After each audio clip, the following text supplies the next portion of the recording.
सीधे लिए चलते हैं आपको प्रदेश कांग्रेस कार्यालय, जहां पर कार्यशाला का आयोजन किया जा रहा है लोकसभा चुनाव को लेकर के। थोड़ा सा नीचे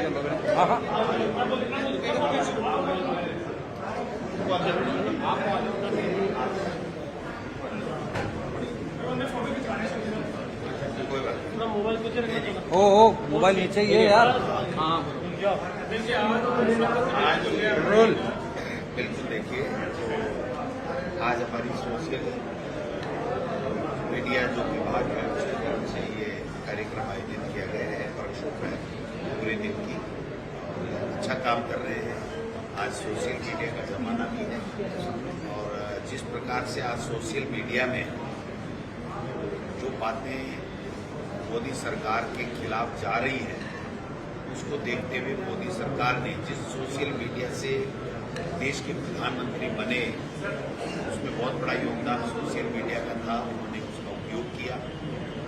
उसी सोशल मीडिया के ऊपर आज उन्होंने पाबंदी लगा दी, एक आदेश निकाल दिया और सरकारी एक कमेटी ऊपर बैठा दी कि क्या कंटेंट्स होगा वो हम जब पास करेंगे तभी जाकर के वो दिखा पाएंगे। माननीय उच्चतम न्यायालय को धन्यवाद देना चाहते हैं कि उन्होंने उस ऑर्डर को वापस नहीं किया, नहीं तो आज सोशल मीडिया एक तरीके से पूरा सरकारी कब्जे में आ जाता, केंद्र सरकार के कब्जे में हो जाता। चुनाव है, घोषणा पत्र हमारा जो न्याय पत्र हमारा 2024 है, उसका लॉन्चिंग आज माननीय खड़गे साहब, सोनिया गांधी जी, राहुल गांधी जी, तमाम नेताओं ने किया है।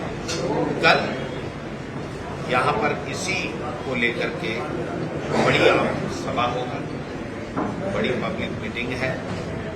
सोनिया जी और खड़गे साहब और प्रियंका जी यहाँ पर कल आएंगे। हमारा 11 बजे का कार्यक्रम है और पूरे देश के सामने आज भी उन्होंने रखा है कि हम क्या करने जा रहे हैं, किस तरीके की गारंटियां हम लोग दे रहे हैं, किस तरीके का न्याय हम लोगों को देना चाहते हैं, कैसे 36 को साथ लेकर के हम चलना चाहते हैं। जो वादे केंद्र की मोदी सरकार ने 2014 से लेकर के अब तक किए, उसमें सभ्य फैल रही है और हमने जो गारंटियां, चाहे हमारे राजस्थान में सरकार ने दी हो, चाहे हमने यूपीए सरकार के समय दी हो, चाहे हमने कर्नाटक में दी हो, चाहे हमने तेलंगाना में दी हो, वो सारी की सारी गारंटियां हम लोग पूरी करते हैं, हम लोग वादे पूरा करते हैं और मोदी जी एक भी वादा पूरा नहीं करते हैं। ये बेसिक फर्क कांग्रेस और भारतीय जनता पार्टी में। आज देश के प्रधानमंत्री चूरू आए हुए हैं, किसानों की धरती है, किसानों की धरती पर देश के प्रधानमंत्री आकर के ये बताने का कष्ट क्या करेंगे या उन्होंने अपने भाषण में किया है। मैं पूछना चाहता हूँ देश के प्रधानमंत्री जी से कि जो किसान का बेटा, गरीब का बेटा, वो सरहद पर जाकर के सेना में नौकरी करके अपने देश की सेवा करता था, अपने प्राणों की आहुति देने के लिए देश के लिए तैयार रहता था, उसको 4 साल की आपने अस्थायी नौकरी पकड़ा दी। जो किसान जिसके वोट से आप चुनाव जीत करके गए, जिसको आप अन्नदाता कहते थे, वो अन्नदाता पहले 15 महीने 3 काले कानून निरस्त कराने के लिए बैठा रहा और आज 22 महीने पहले लिखित के आपके समझौते की पालना कराने के लिए दिल्ली जा रहा था आपसे बात करने के लिए, उसको आपने रोक दिया, किले बिछा दी, आतंकवादी, पता नहीं डाकू, लुटेरे, क्या क्या संज्ञाएं दे दी, शराबी।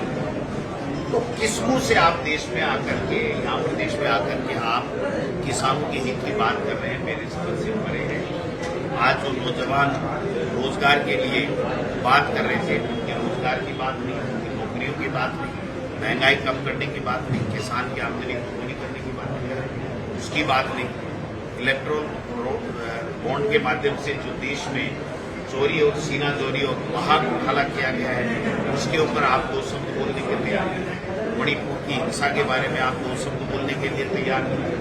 चाइना हमारे देश की जमीन पे कब्जा कर लिया, उस पर आप 2 शब्द बोलने को तैयार नहीं। तो केवल भ्रमित करने के लिए आ रहे हो क्या?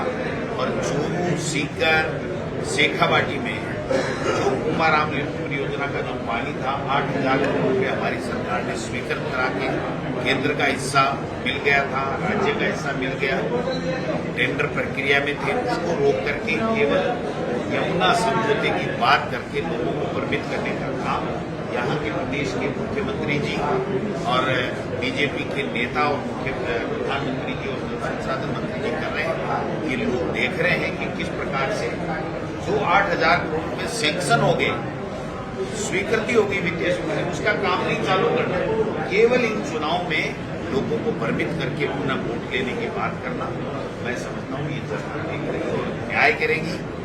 और हमने जो न्याय पत्र दिया है उसकी 100% हमारी इंडिया अलायंस की सरकार बनती है तो उसको पूरा करेंगे और मोदी जी को विदा करेंगे।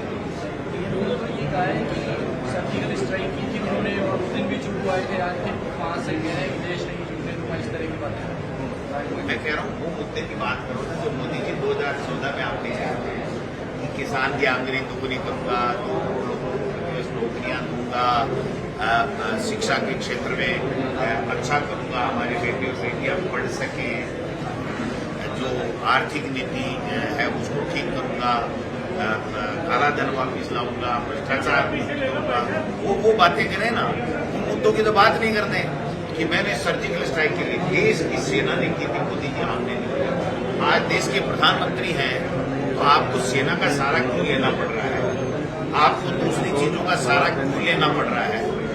आप तो सीधी सीधी बात करिए कि 70 साल का हिसाब मांगने वाले मोदी जी 10 साल का हिसाब देते देश की जनता को, तो हम मान जाएंगे कि आपने 10 साल का हिसाब दिया। डोटासरा जी जैसी योजना के तहत भर्ती होगी, क्या भविष्य में सेना में ऐसी क्षमताएं रहेंगी कि सर्जिकल स्ट्राइक रह ही नहीं सकती। जिस व्यक्ति को ये है कि 4 साल बाद में मुझे वापस घर जाना है, मेरे भविष्य का पता नहीं, मेरे साथ क्या होगा, मैं कहाँ नौकरी करूंगा नहीं करूंगा, अडानी अंबानी के यहाँ गुलामी करनी पड़ेगी, क्या करना पड़ेगा उसको पता नहीं है, वो घर वाले भी उसको अच्छी नजर से नहीं देखेंगे कि तुम गया 4 साल बाद में वापस आ गया, क्या करेगा। वो चिंता सताएगी, वो अपने भविष्य को, जब खुद के भविष्य की सुरक्षा को लेकर के आश्वस्त नहीं है, वो देश की क्या कर पाएगा, क्या सोच पाएगा, ये कुछ बात है। अच्छा डोटासरा जी, बीजेपी ने एक आरोप और भी लगाया है कि कांग्रेस शासनकाल में सैनिकों को जो है वो कार्रवाई तो दूर, बोलने की इजाजत नहीं मिलती थी। पता नहीं, कोई बता सकते हैं कैसे नहीं मिलती थी, आपने सुना? उन्होंने अभी भाषण में बोला ना, कौन सी सेना के लोग प्रेस कॉन्फ्रेंस कर रहे हैं, वो अपना काम कर रहे हैं, पहले भी कर रहे थे, आज भी कर रहे थे, वो वक्ता थोड़ी है, वो देश के लिए हमारी सरहदों पे हमारे देश की सुरक्षा कर रहे हैं, आज भी कर रहे हैं, पहले भी कर रहे थे। मोदी जी ने उनको बोलना सिखा दिया क्या? बात कर रहे हो, देश के प्रधानमंत्री होकर के इस तरह की बात करें और फिर उसके ऊपर अगर मेरे मित्र पत्रकार भाई इस तरह के सवाल पूछे तो आप समझ सकते हो कि हो क्या रहा है इस देश में। आप सवाल पूछिए बीजेपी के लोगों से कि इस देश के प्रधानमंत्री ने किसान की आमदनी दोगुनी करने की बात की थी, इस देश के प्रधानमंत्री ने महंगाई कम करने की बात की थी, इस देश के प्रधानमंत्री ने विदेश नीति ठीक करने की बात की थी, पाकिस्तान और चाइना को लाल आंख दिखाने की बात की थी। चाइना ने कब्जा भी कर लिया और गांव के नाम भी बदल रहे हैं, देश का प्रधानमंत्री। ये जो बेरोजगारी दर है वो 83% पहुंच गई है, ये देश के प्रधानमंत्री उस पर बात नहीं करेंगे। हंगरी इंडेक्स में हम कहाँ खड़े हैं इसकी बात वो नहीं करेंगे।